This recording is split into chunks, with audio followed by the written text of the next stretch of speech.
Stage 3 of the Miranda Tour of the King Valley, and it's a 111-kilometre road stage. This is the big one. This is the one they've all been talking about, they're all nervous about, because it includes the Strada Nero, the dirt roads which feature in the Queen of the Mountain climbs. Now for this year, it's the first time they've added extra dirt on the run into the finish, so it's going to be carnage out there, and it's going to be something very, very interesting to watch. And look out for a very inspired Georgia Baker. After her performance in Stage 2's Criterium, she's now only 4 seconds off Annalisa Hull's lead, and I think that whole team, the High Five Dream Team, is really going to be on the march today. Well, Stage 3 is going to be pretty interesting. They've taken dirt section 3 and 4 out now, so it's reduced down to 100k, which really puts the pressure on that 5k dirt climb. That's going to be the KOM, and it'll be a really decisive moment, I think. The boys apparently split up to pieces, so that's going to be really crazy. It was a fairly sedate rollout by the peloton until they got towards the 18-kilometre and first time bonus sprint. That was taken out by Georgia Baker from the Subaru High Five Dream Team, and it gave her enough time bonuses to initially take over the overall lead.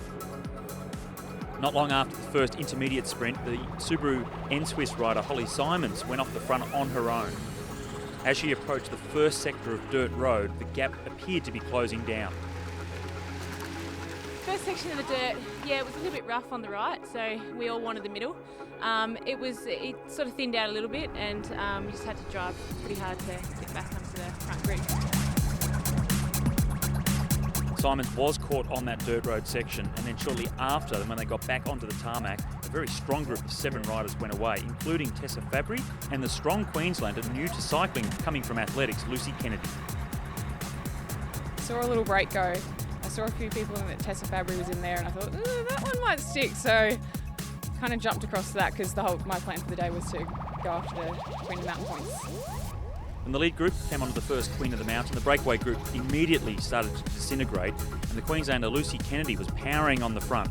And as they reached the top of the hill at 43 kilometres in, the strong Queenslander powered away from Fabry, just showing how much physiology she really does have.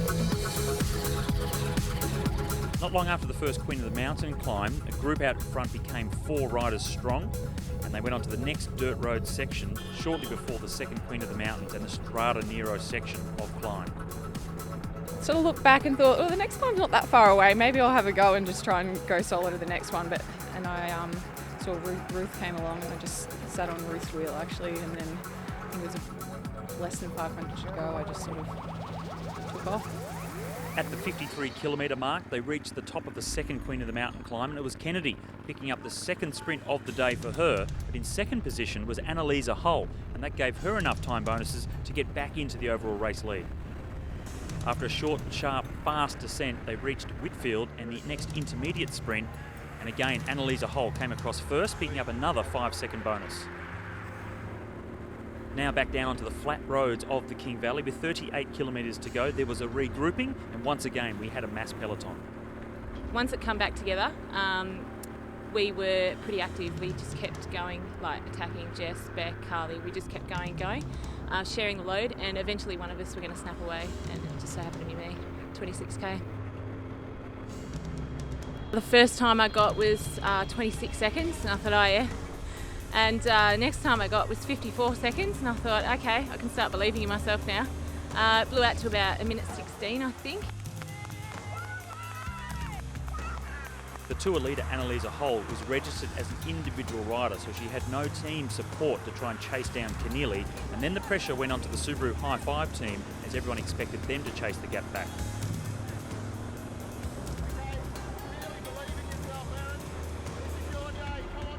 Matt, our manager, he was really encouraging. He's just like, come on, you've got to keep going.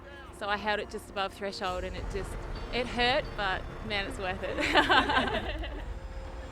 As the peloton didn't chase down the solo leader, and Keneally came around the final turn to an impressive first National Road Series stage victory for her, and only 32 seconds down in the overall classification before the start, she had enough of an advantage at the finish to be the new race leader. My first NRS was last year, so yeah, I was really stoked to come back to this. I've been training pretty hard, so it means a lot, yeah. A fantastic maiden victory in the Subaru National Road Series to Warmold's Erin Keneally, ahead of Subaru High Five Dream Team rider Georgia Baker and the Queensland Academy of Sport rider Emily Roper. Keneally now leads the overall classification by 8 seconds to both Georgia Baker and Annalisa Holt.